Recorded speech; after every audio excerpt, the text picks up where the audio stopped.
Hello and welcome to our review of the Razer Blade 14. This is the 2021 model, the first laptop that Razer have made with an AMD processor inside. This has the AMD Ryzen 5900, this is the HX variant. We've gone with the top spec one, so it also comes with the RTX 3080 graphics card. Now, this is the Max Q version, so to speak, even though NVIDIA haven't labeled them like that this year. This has 8 gigabytes of VRAM, whereas something such as the Legion 7 has 16 gigabytes of VRAM. In terms of ports, you have two USB Type-C ports. They're 3.2 Gen 2 charging display ports.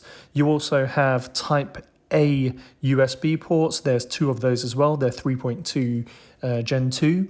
You do have an HDMI port, which is a 2.1, so it's up to 4K 120 Hz.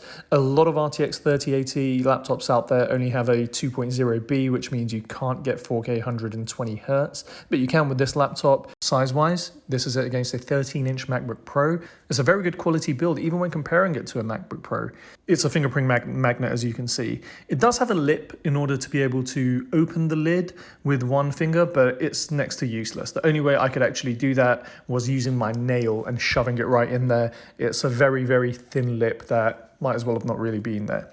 The keyboard is something that I actually enjoyed typing on.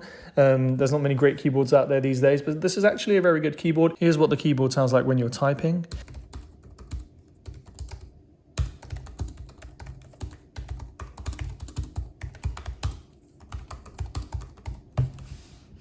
It did take a little bit getting used to the keyboard. The only things I didn't like was the fact that the keys are completely flat. They don't really seem rounded at the corners at all, but also the apostrophe key, a key that's used in every single paragraph you write, is smaller than the other keys on the keyboard, and I just don't understand this. And this is what caused a lot of my typos. In terms of the trackpad, this is probably the best trackpad I've used on a Windows laptop. It's very sturdy, there's no flex, there's no rattle, and it's a glass trackpad.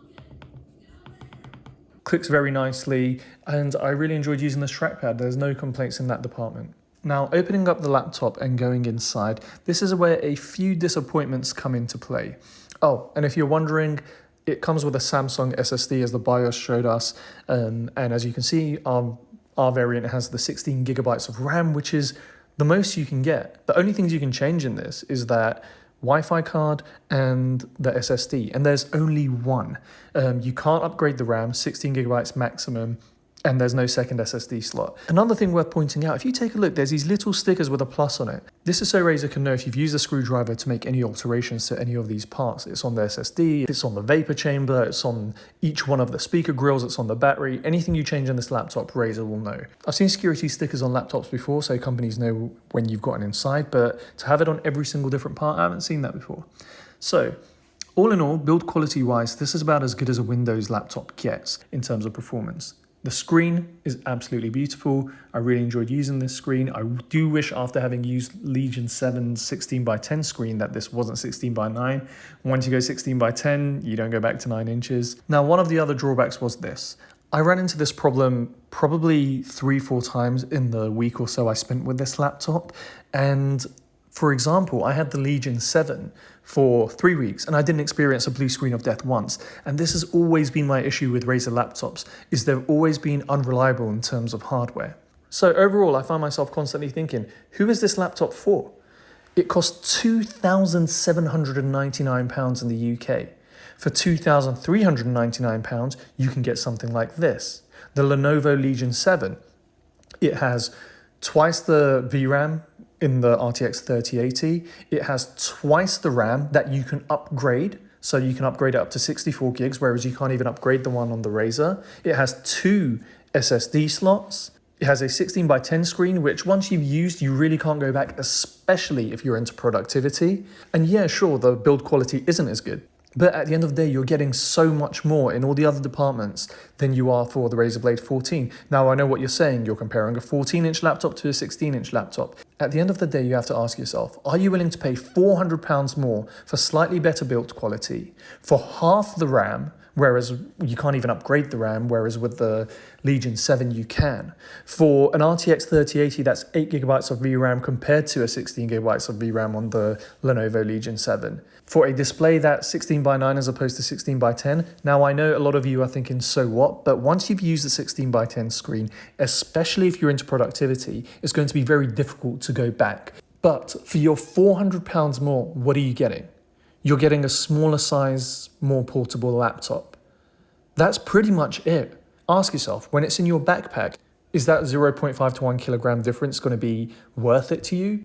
For me, I'd rather have the performance, I'd rather have the upgradability, and I'd rather have the reliability when it comes to customer service. Yes, they've both got terrible customer service, but with the Legion 7, at least they offer an in-house repair service. It costs a little bit of money. It's just under £100 when I last looked. It was on offer in the UK, where for 3 years, if anything happens, they'll come to your house within 24 hours and fix your laptop.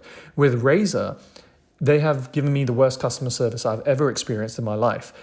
But overall, I can think of many, many, many reasons why the Lenovo Legion 7 is a much better laptop. Overall, I can think of many reasons why the Asus G15 is a better laptop, because even that laptop is £200 cheaper than this laptop. I just find it difficult to recommend this laptop based on the price point. I kind of feel like this laptop should have cost £1,999. It costs £400 more than the Legion 7 and you're getting so much less. It's just hard to justify.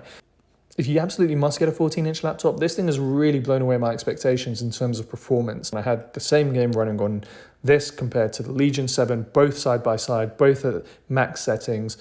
It was within 10 to 15% of something like the Lenovo Legion 7, which was very surprising. One of the other major issues is you can't upgrade it. Another big issue for me, 16 gigabytes RAM. If you do productivity, it's just simply not enough and there's no way around it.